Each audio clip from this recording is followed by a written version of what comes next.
Esta semana buscaremos pruebas de la gran guerra de Troya contada por Homero en la Ilíada y en la Odisea. Esto es realmente impresionante. ¿Es cierto que Helena de Troya causó una épica guerra de 10 años entre griegos y troyanos? ¿Es cierto que los griegos ganaron la guerra cruzando las puertas de Troya en las entrañas de un caballo de madera? Con las obras de Homero como guía, seguiré el rastro de pistas por el mar Egeo. Buscaré barcos naufragados. ¡Dios mío, es increíble! Probaré útiles y armas de los griegos de la Edad de Bronce. ¡Le he dado! Y viajaré a una isla con un historial de terremotos violentos. Todo lo de aquí abajo estaba allí arriba. Las imágenes de la NASA han descubierto nuevas pruebas de que la guerra de Troya fue más que una batallita. Buscamos la verdad y vamos a ir a donde haga falta.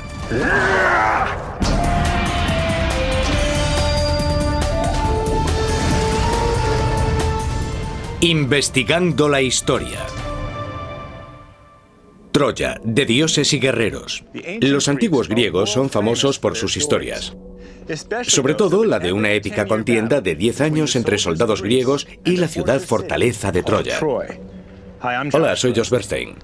He venido a Grecia para saber si es cierto lo que se cuenta sobre la guerra de Troya. La historia de la guerra de Troya habla de una era de reinos poderosos a orillas del mar Egeo. La Micenas griega y Troya. Es una historia bélica de hace 3000 años. Una historia causada por una princesa griega de nombre Helena. Ella dejó a su marido y su casa por Troya y se fue con su amante, un príncipe troyano llamado Paris.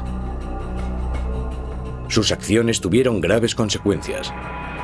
El rey Agamenón reunió a los soldados del Imperio griego y lanzó un ataque frontal a Troya. La guerra duró 10 largos años.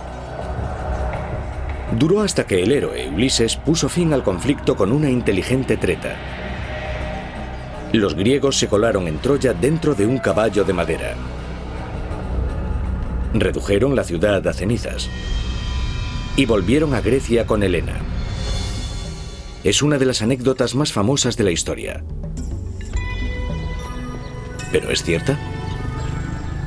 Para averiguarlo he venido a Atenas, al Instituto Americano de Estudios Clásicos. Aquí se guardan copias de dos antiguos poemas épicos, la Ilíada y la Odisea. Entre los dos cuentan la historia de los troyanos y los griegos, la historia de la guerra por Helena y la historia del largo regreso a casa de Ulises. Aquí es donde guardan los libros raros. Sí, esta es la sala Mandiras de libros raros y aquí es donde guardamos los Homeros. Impresa en Florencia en 1488, esta es una de las 3 únicas copias que quedan de la primera impresión de la Ilíada y la Odisea.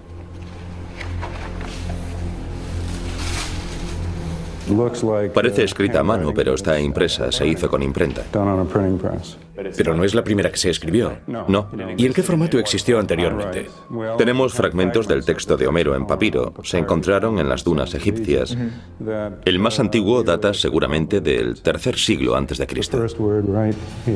El doctor Stephen Tracy, director de la escuela, me contó que 2000 años antes de que se imprimiera este libro, un hombre solitario y misterioso contó la historia de la guerra de Troya en un canto. Alrededor del año 725 a.C., a finales del siglo VIII, apareció un hombre llamado Homero, que tenía un talento increíble. Su expresión oral era tan fluida que podía recitar un canto larguísimo. No sabemos nada de él. Ni siquiera sabemos si de verdad se llamaba Homero. El nombre de Homero nos ha llegado de los historiadores griegos de la antigüedad clásica. Pero sus cantos hablan de una era incluso anterior. Homero habló de un mundo que era historia antigua incluso para los griegos que construyeron estas famosas columnas y teatros. Rememoró civilizaciones en los albores de la historia humana. Una historia de guerra del 1250 a.C. y una ciudad que los primeros estudiosos tacharon de fantasía.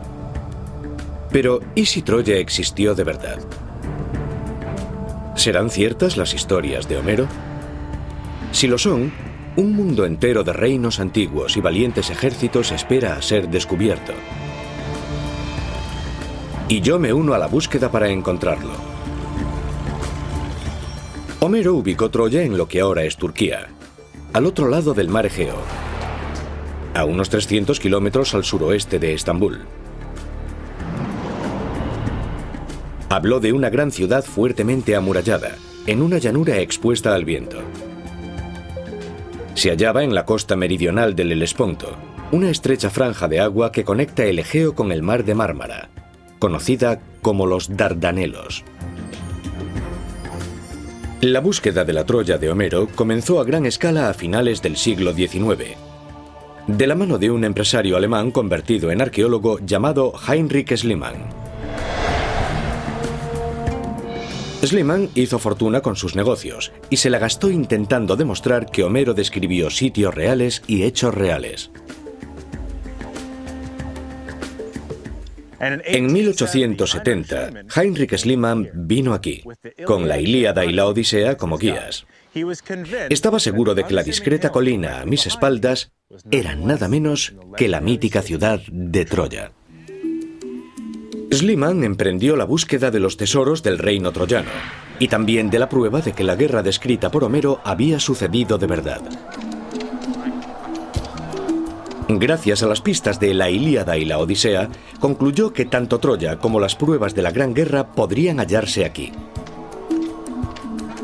Con equipos de más de 100 trabajadores de la zona, excavó una enorme zanja por el lateral de esta colina. ¿Esta es la famosa zanja? Esta es exactamente la zanja que excavó. El doctor Yaşar Ersoy es arqueólogo y experto en las excavaciones de Schliemann en Turquía. Así que decidió cortar esta enorme zanja a través del montículo, ¿no? Ya veo lo lejos que llegó, veo las paredes rocosas. Solo llegó hasta aquí, ¿no? Hasta estas paredes. Así es. Muy bien. Y al parecer esos son los primeros restos que encontró del sitio y datan de la Baja Edad de Bronce. ¿Y qué pensó Schliemann en ese momento? Su misión principal era identificar la ciudad de Troya. Esperaba encontrar, demostrar que las historias que contó Homero se basaban en hechos reales. En busca de la ciudad fortaleza de Homero, Schliemann trabajó durante 7 años.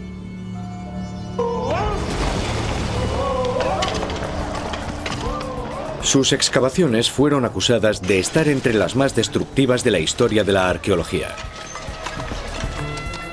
Sin embargo, desenterró los restos de una antigua civilización que recuerda a las descripciones homéricas de Troya. Y se emocionó al descubrir los tesoros de una aristocracia antigua. Para Schliemann, esta colección de piezas de oro solo pudo pertenecer a la realeza de la Oda de Homero. Adornó con las joyas a su propia Helena de Troya, su joven esposa, Sofía. Pero resultó que no eran exactamente lo que él creía. Se equivocó en sus suposiciones, sobre todo en cuanto a la datación. Su tesoro era casi 1000 años anterior a la época de Príamo. Pero él no lo sabía. En absoluto. Según los arqueólogos, la Ilíada y la Odisea se desarrollan alrededor del año 1250 a.C. Pero las nuevas técnicas de datación determinan que los tesoros descubiertos por Schliemann son de 1000 años antes. El oro no procedía de la época descrita por Homero. Pero eso no significa que Schliemann se equivocara de sitio. Posteriormente, dentro de la gran zanja, los arqueólogos han descubierto varios estratos de civilización. Una serie de ciudades antiguas, todas construidas sobre la misma colina. Y básicamente lo que descubrimos fue que Troya al parecer tuvo un largo historial de ocupaciones. Y los excavadores identificaron 9 estratos desde el tercer milenio antes de Cristo hasta la época de la Roma imperial. Esto demuestra que durante 3200 años las civilizaciones se sucedieron una encima de otra. Así es, exactamente. En total se han descubierto 9 ciudades una encima de otra, que datan desde el 2900 a.C. hasta el 550 después de Cristo. Estos descubrimientos han demostrado que este era el asentamiento humano más grande y más largamente ocupado de la zona. Pero, ¿es la Troya de Homero? Dígame, Yasser, ¿es esta la Troya sobre la que escribió Homero? Tanto las pruebas arqueológicas como las fuentes históricas apuntan a que es la mejor candidata, tanto por la zona como por la topografía. Y al parecer, Troya es el asentamiento más grande del que tenemos noticia aquí, en el noroeste del Asia Menor. Vale. Entonces, los escritos de Homero, tal y como describen Troya, confirmarían que se trata de este sitio. Así es, sí. Si Homero escribió sobre una ciudad real, es muy probable que sea esta fortaleza de la Edad de Bronce. Pero encontrar la ciudad de Troya y hallar pruebas de la guerra de Troya son dos cosas muy distintas. Y al igual que Schliemann, otros arqueólogos han fracasado a la hora de hallar pruebas consistentes de los 10 años de la guerra de Homero. La búsqueda de la verdad en la Ilíada y la Odisea salió de las murallas de Troya a las primeras civilizaciones griegas.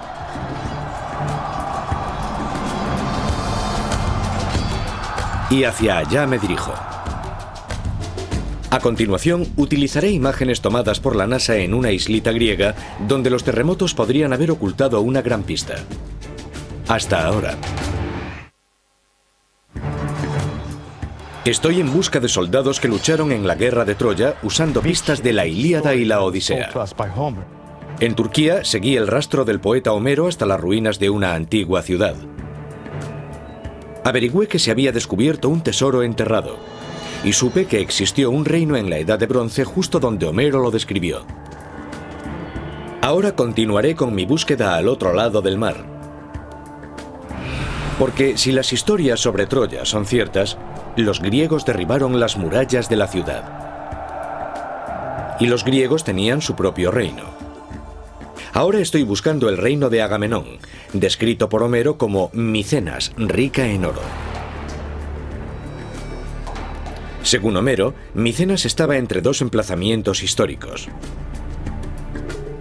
Está al norte de una llanura llamada Argos y al sur de una zona que aún hoy se llama Corintia, en lo que ahora es el Peloponeso griego. Una vez más, me hallo en la senda de Heinrich Schliemann, que siguió estas pistas en 1876, 3 años después de sus descubrimientos en Troya. He descubierto, al igual que Schliemann, que el rastro de las pistas de Homero vuelve a llevar a las ruinas de una ciudad de la Edad de Bronce. Micenas lleva en el mapa en este mismo sitio desde hace más de 3000 años. La doctora Vasiliki Pliatsika ha excavado aquí desde 1999. ¿Qué aspecto tenía este lugar cuando llegó Schliemann? La puerta estaba descubierta. Se descubrió en 1841, así que pudo ver la puerta, el dintel y el frontón. Esto es bastante parecido a lo que vio. Schliemann estaba seguro de que esta impresionante puerta era la entrada al gran reino de los griegos. Este emblema ya estaba aquí cuando él vino, el de los leones. Así es. Están protegiendo la Casa Real de Micenas, que gobierna por derecho divino.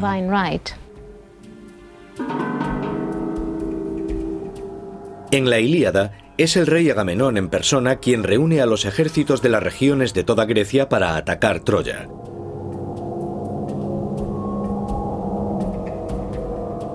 Y en cuanto a Schliemann, la prueba de la Micenas homérica procedió de los hallazgos de grandes riquezas y la evidencia de que el poderoso rey pudo haber vivido y gobernado aquí.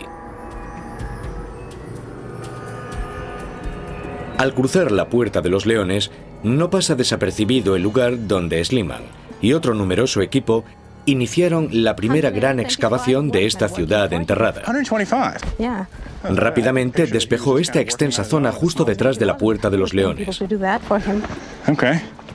Y en lo profundo de esta zanja, Heinrich Schliemann hizo un descubrimiento que superó sus mejores expectativas. 14 kilos de oro y máscaras de la muerte bellamente forjadas en oro. Vamos a ver, encontró huesos, encontró oro. ¿Qué pensó? Que eran enterramientos reales y creyó haber encontrado la tumba de Agamenón. ¿Pero por qué? ¿Por qué los huesos, el oro y las máscaras le recordaron a Agamenón? Porque sabía por los textos clásicos que Agamenón y su corte estaban enterrados allí y se limitó a unir las piezas. Encontró oro y tumbas dentro de la ciudadela, así que supuso que era Agamenón. Y sin embargo el tiempo demostró que las piezas no encajaban. Sí, porque las tumbas que encontró eran de reyes anteriores a Agamenón. El oro que Schliemann encontró aquí fue el primero en una larga serie de descubrimientos micénicos.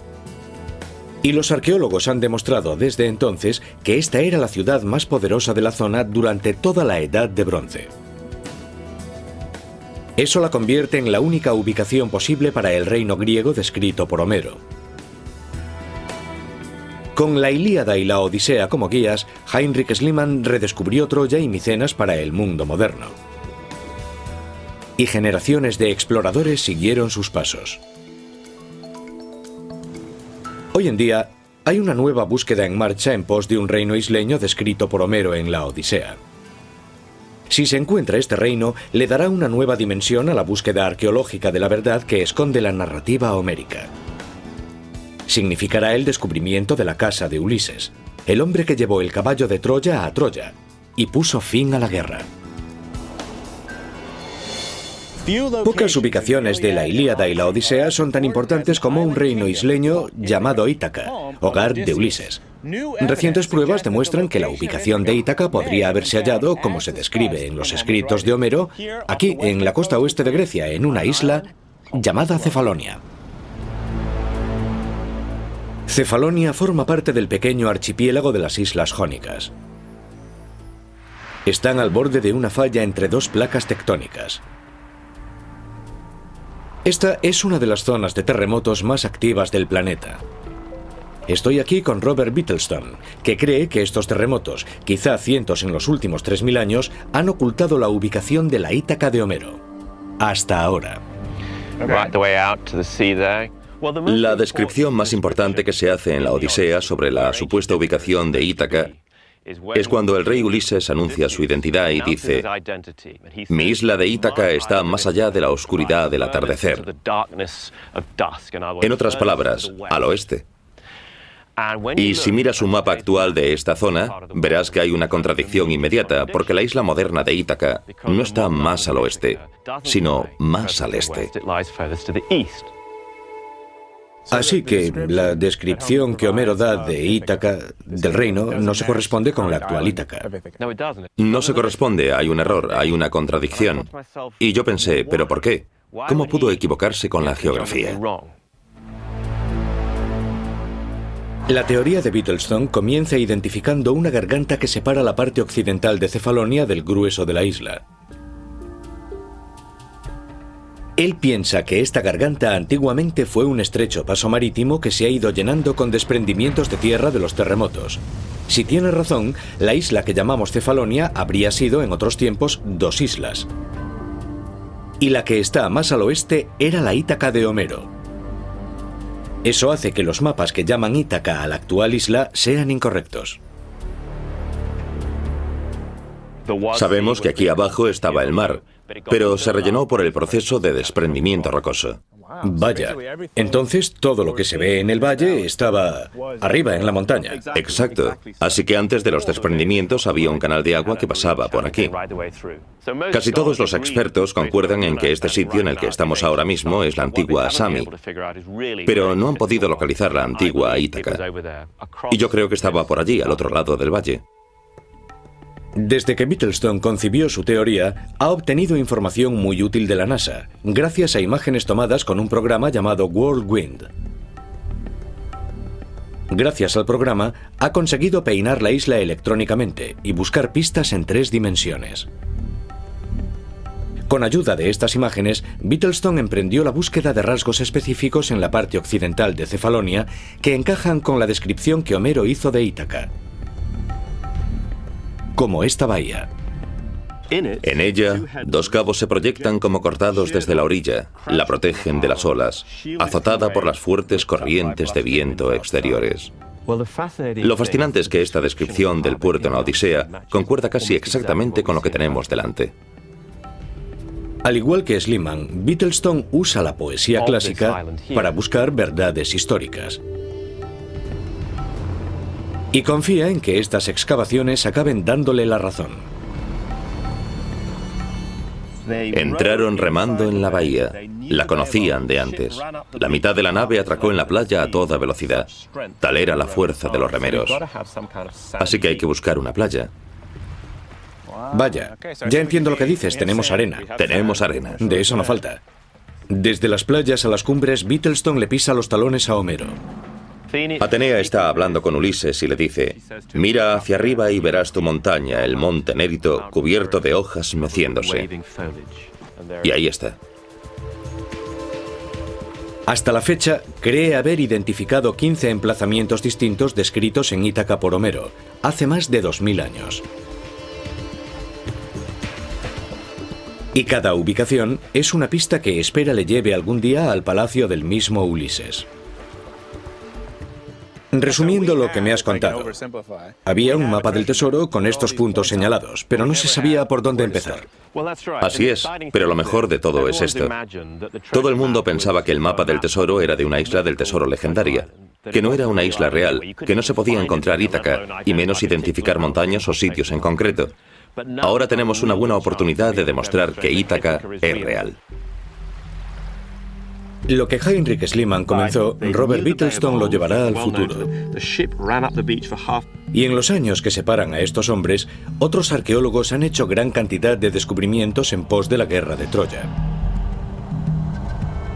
A continuación, continuaremos buscando pruebas de esta guerra épica. Examinaré la antigua armadura griega y probaré las armas de la Alta Edad de Bronce. ¡Le he dado! Sigo el rastro de la guerra de Troya mediante pistas dejadas por el poeta Homero. He explorado 2 ciudades antiguas vitales en la historia. Y en Cefalonia supe que los terremotos podrían haber ocultado una de las islas descritas por Homero. Pero encontrar estas ciudades es solo parte de la historia. Sigo sin encontrar pruebas del pueblo descrito por Homero. Guerreros con armadura y equipados con las armas de la Alta Edad de Bronce. Retomo el viaje en un pueblo llamado Nafplion, donde un puñado de dientes ha hecho que el mundo de Homero vuelva a la vida. La doctora Eleni Palaiologou y la restauradora Pinka Taratori me han invitado a ver estos antiguos restos. No parecen gran cosa, pero las arqueólogas reconocieron enseguida lo que habían descubierto por los escritos de Homero. Esto es realmente impresionante, y quiero explicar por qué. Porque en la Ilíada, en el libro 10, dice lo siguiente. Meriones le dio a Ulises un arco, un carcaj, una espada y puso en su cabeza un casco de cuero. Por dentro se ataba fuertemente con cuerdas y por fuera mostraba los brillantes dientes de un jabalí de colmillos blancos cosido con miles de puntadas ordenadas y apretadas. Una obra maestra cuyo interior estaba suavemente forrado con felpa. Un casco con colmillos de jabalí, eso es lo que buscamos. Aquí tenemos los protectores de las mejillas, son de bronce. Ya veo. Y protegían la cara. O sea que esto sería así. Muy bien. Con estos fragmentos como guía, Pinka modeló el casco tal y como debía de ser hace 3000 años. Sin la descripción de Homero, hubiera sido casi imposible saber que estos dientes eran un casco de la Edad de Bronce. Pero con el casco, los arqueólogos han demostrado una relación histórica importante entre Homero y los guerreros que describió. Se han encontrado más restos de cascos en los enterramientos de Micenas, el reino griego. Y de vuelta en Micenas, la doctora Pliatsica y sus colegas han determinado que en el año 1250 a.C., esta ciudad era la más rica y poderosa de toda Grecia, tal y como se decía en las odas de Homero. Han encontrado reliquias de bronce, espadas forjadas, puntas de flecha, las mismas armas usadas en la guerra de Troya. Y han descubierto una sociedad con una gran cultura bélica, como la Micenas de la Ilíada y la Odisea. Sabemos que las personas al mando de las tropas eran los héroes, los más valientes y los que pertenecían a un rango social más elevado.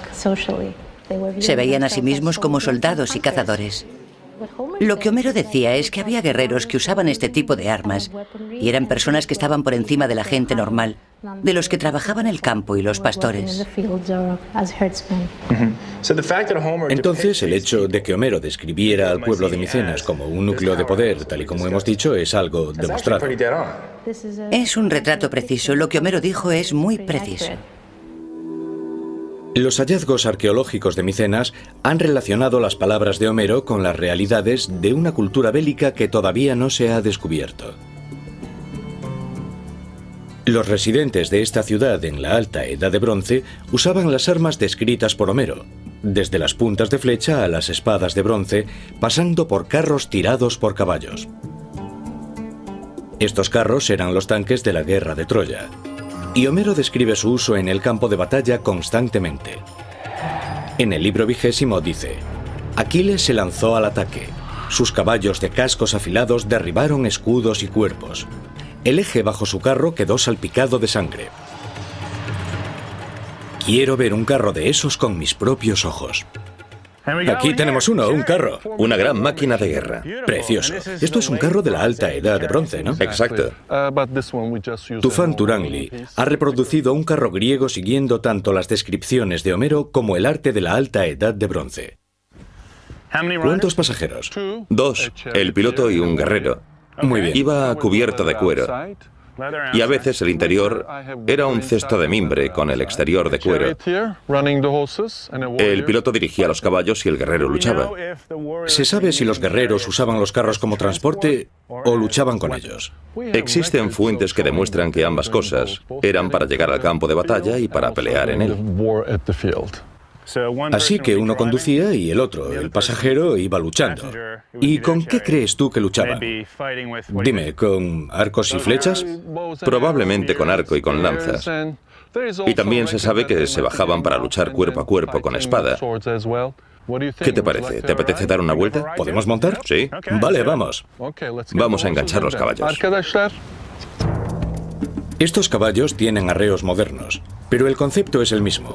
2 caballos, un conductor y un guerrero. Ya he tirado con arco en alguna ocasión, pero para ir al galope hay que acostumbrarse. Se mueve mucho, no hay absorción de choque en absoluto. Incluso en un sitio tan plano como este, siento cada piedra por la que pasan las ruedas. Pero llegar al campo de batalla solo era la mitad del trayecto. Recordemos que esto es la guerra, y la Ilíada no escatima las descripciones de macabras escenas de lucha, gente batallando sobre sus carros. Para mí, ser arquero de competición y tirar desde terreno estable no es gran cosa. Pero, ¿lo podré hacer desde un carro en movimiento? Vamos a averiguarlo.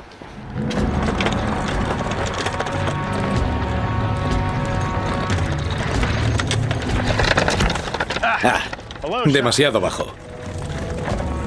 Incluso con un arco moderno la cosa es complicada.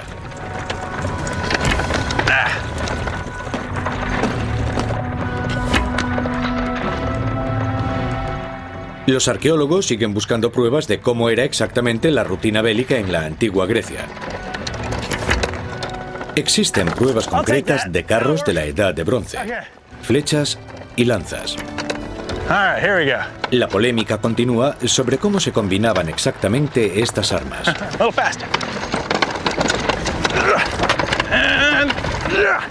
De lo que no cabe duda es de que eran letales. ¡Le he dado! Eso tiene que doler. Creo que esto demuestra que con una lanza, con un arco y una flecha, con una espada, las armas de la Alta Edad de Bronce eran increíblemente efectivas. A continuación, me sumergiré en el mar Egeo. ¿Es cierto que los griegos de la Edad de Bronce navegaron hasta la lejana Troya? Hasta ahora, siguiendo el rastro de Homero, he descubierto las ciudades, las armas y hasta la armadura descrita en la Ilíada y en la Odisea. Lo que quiero saber ahora es, si la armada griega viajó a Troya para declarar la guerra, ¿cómo llegó? ¿Los griegos de la Alta Edad de Bronce tenían barcos capaces de hacer esa travesía, como dijo Homero? Si la guerra de Troya ocurrió de verdad, los marineros griegos tuvieron que cruzar el Egeo.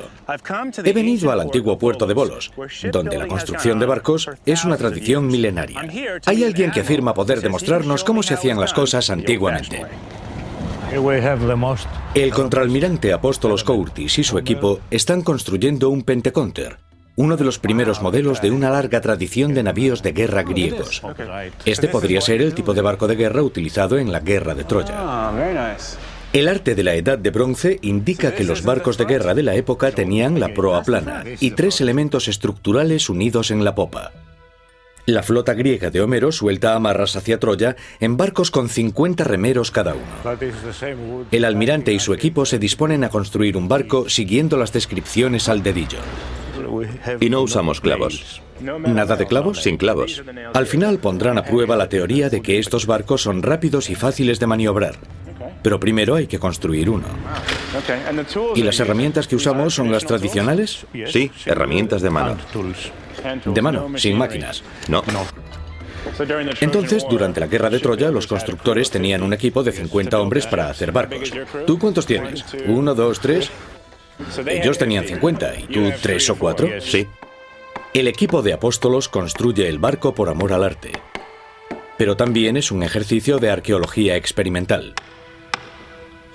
Las herramientas son réplicas exactas de las halladas en enterramientos micénicos de la Alta Edad de Bronce. Hay hallazgos originales de estas herramientas. En esa época, estas herramientas eran tecnología punta. La nueva técnica de fundido del bronce dio a los constructores una precisión para trabajar la madera impensable anteriormente. El berbiquí parece lento, pero su punta es muy eficaz. Junto con otras herramientas de la Edad de Bronce, como el martillo y el escoplo, fueron innovaciones que ayudaron a construir los barcos más grandes y más resistentes de toda la época. Es un duro trabajo para Apóstolos, pero la estructura de su barco empieza a cobrar forma. Le queda mucho por hacer. Y yo todavía tengo que demostrar que los barcos de la Alta Edad de Bronce consiguieron llegar al otro lado del Egeo. Regreso a Turquía en busca de pistas para demostrar que los soldados micénicos, el ejército de la antigua Grecia, tenían barcos capaces de llegar a esta costa en la Alta Edad de Bronce, tal y como describe Homero. Aquí, en Turquía, podría haber pruebas de estas travesías griegas en barcos naufragados mar adentro. Yasser Yildiz dirige el Museo de Arqueología Submarina de Bodrum. Quiere llevarme a una de las zonas con más barcos naufragados del mundo.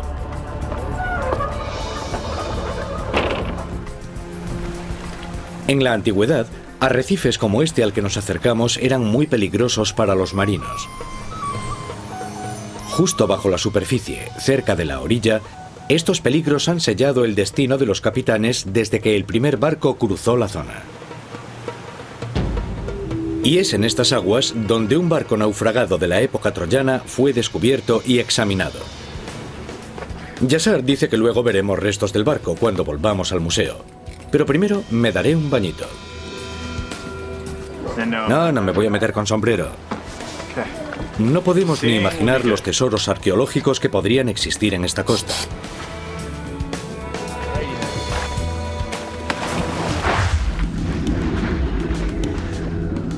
Estas aguas se han hecho famosas en el mundo del submarinismo, y no es de extrañar. No se tarda en avistar un universo de decadentes barcos naufragados.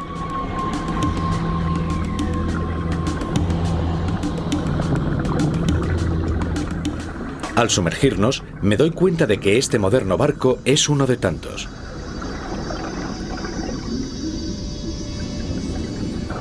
Obviamente, esta vasija no era de ese gran barco de acero.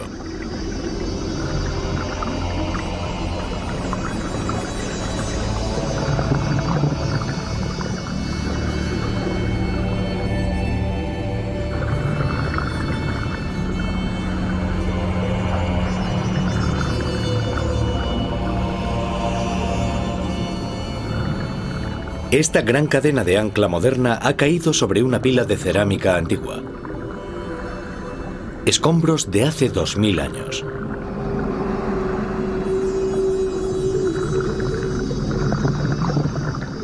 Sinceramente, este es el sitio más alucinante para bucear que he visto nunca. Para los arqueólogos es una mina de oro.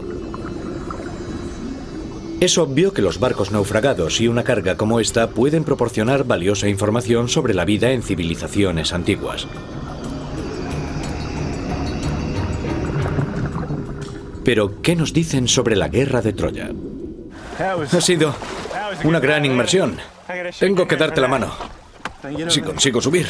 Ha sido una gran inmersión. Buena inmersión, sí. Yasser me cuenta que los barcos que hemos visto se hundieron entre el 150 después de Cristo y 1960. Sitios como este han dado a los arqueólogos una cantidad ingente de datos sobre la historia náutica de la zona. Pero nada es más importante para mi búsqueda que una galera de la Edad de Bronce descubierta en 1982. Su carga está expuesta en el Museo de Bodrum de Arqueología Submarina. El doctor Cemal Pulak dirigió las excavaciones del barco naufragado Uluburun. He visto un barco del siglo II después de Cristo. ¿Y esto es más antiguo? Sí. ¿Me puedes contar la historia? Es del siglo II después de Cristo. Esto es del siglo XIV antes de Cristo. Es 1500 años más antiguo que el que tú has visto. Es el más antiguo que hemos encontrado. Y también es el que contenía más objetos y más variados de la Edad de Bronce. En los restos dispersos del barco, el equipo descubrió fuentes de cobre de Oriente Medio, cerámica procedente de Siria, Israel, Líbano y Chipre, colmillos de elefante y ébano del África ecuatorial, vidrio policromado y estaño de Asia Central, y oro egipcio. Lo que nos indica que casi todo el Mediterráneo de la antigüedad estaba ampliamente conectado comercialmente. ¿A dónde iba el barco? Creo que iba a Grecia o hacia la zona continental, porque también había micénicos o griegos de la Edad de Bronce a bordo. ¿En serio? Según los hallazgos, sí. Creo que al menos había 2 micénicos a bordo, porque hay 2 espadas, 2 sellos, 2 pectorales o escudos de vidrio que portaba la élite micénica. Todo lo que pensamos que llevaría un hombre rico o perteneciente a la élite. Así que creo que eran enviados o emisarios a bordo de la nave escoltándola de vuelta a casa. El Uluburun era un barco de carga, no de guerra. Así que esta no era la galera griega de la guerra de Troya. Pero demuestra que el Mediterráneo y los mares Egeos estaban conectados en la Alta Edad de Bronce mediante un sistema establecido de comercio marítimo. Y demuestra que los griegos de Micenas estaban profundamente involucrados. Eran un imperio comercial rico y poderoso. Y obviamente les resultaba más fácil llegar a Troya por mar, armados para la guerra. A continuación, vuelvo a Troya para averiguar de una vez por todas si los arqueólogos pueden demostrar que la guerra de Troya ocurrió de verdad.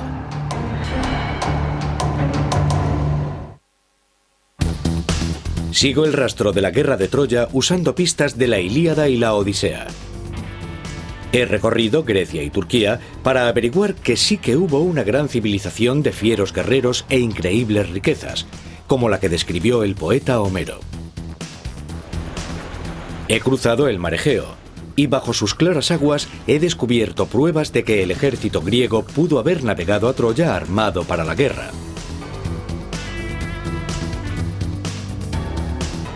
Ahora voy a regresar a Troya para averiguar qué saben los científicos de lo que pudo haber sido el campo de batalla. Las cicatrices que dejó la excavación de Schliemann en Troya perduran hoy en día. Dentro de esta enorme zanja y por la ciudad antigua, los arqueólogos han seguido buscando pruebas de la guerra de Troya. Estoy otra vez con el doctor Yasar Ersoy, que me va a contar lo que han descubierto los científicos después de Schliemann. Los arqueólogos están de acuerdo en que durante 3200 años, una civilización detrás de otra floreció y cayó aquí. Se construyeron y destruyeron 9 ciudades, y las ruinas de Troya contienen restos de todas ellas. Dada su fijación por descubrir Troya, se cree que Heinrich Schliemann excavó más profundo de lo que debía. Es probable que sus brutales excavaciones destruyeran gran parte de las pruebas que quería hallar.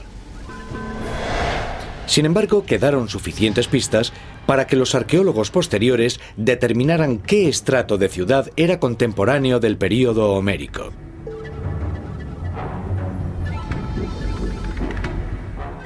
En el sexto estrato de Troya se encontraron abundantes restos de cerámica, de similar estilo a la de Micenas. Estos objetos constituían algunas de las mayores pistas que los arqueólogos usaron para identificar el sexto nivel como la Troya homérica de la Edad de Bronce. Pero según Yasar, no fueron los griegos micénicos los que la destruyeron. Esto es del sexto asentamiento. ¿El sexto nivel? El sexto nivel, que realmente es contemporáneo de la Grecia micénica, llegó a su fin por una destrucción masiva. Una especie de catástrofe. Así es, exacto. Y si lo sitúas en el XIII siglo a.C., esa es la época que se atribuye a los escritos de Homero y a la guerra de Troya. Es contemporáneo, pero supera los límites de la capacidad humana. La causa del suceso pudo no haber sido humana, sino una catástrofe natural, como un terremoto. ¿Un terremoto? Vaya. ¿Y eso cómo se revela en el registro arqueológico? Los edificios cayeron, las murallas se vinieron abajo, las fortificaciones se desintegraron casi totalmente. Parece que fue una gran catástrofe lo que provocó el fin del sexto asentamiento de Troya. Para Yasar, los descubrimientos de Troya hasta ahora apuntan a una catástrofe natural y no a la guerra, como causa de la destrucción de la ciudad de la Edad de Bronce. Esta parece ser la ciudad de los cantos de la Ilíada y la Odisea. Pero hasta hoy no se han encontrado pruebas definitivas de la guerra de 10 años de Homero. Entonces, ¿qué necesitarían los arqueólogos para determinar que la guerra de Troya ocurrió realmente? Pruebas físicas, las destrucciones, la destrucción de las estructuras por incendio, por intervención humana, cuerpos tirados por las calles con sus armas. Ese tipo de pruebas trágicas bastaría para afirmarlo. Si no, estamos atrapados. Falta la pistola humeante, la prueba arqueológica que haría falta para decir que ocurrió. Sí, hasta ahora no existe, por desgracia. Durante más de 130 años, los arqueólogos han intentado demostrar que la guerra descrita por Homero fue un suceso real. La Ilíada y la Odisea han demostrado tener un valor incalculable como mapas del tesoro que han llevado a grandes riquezas. Y lo más importante, han llevado a las ciudades que Homero describió. Nos han regalado valiosa información sobre las armas, las culturas y también las tecnologías de la alta edad de bronce. Pero a los arqueólogos, que tienen que juzgar con pruebas y no con conjeturas, parece que el caballo de Troya, los guerreros de Agamenón en el umbral de la ciudad amurallada y la bella Helena de Troya, de momento solo existen en los cantos de un poeta de la antigüedad, cuyas historias siguen siendo de las mejores jamás contadas.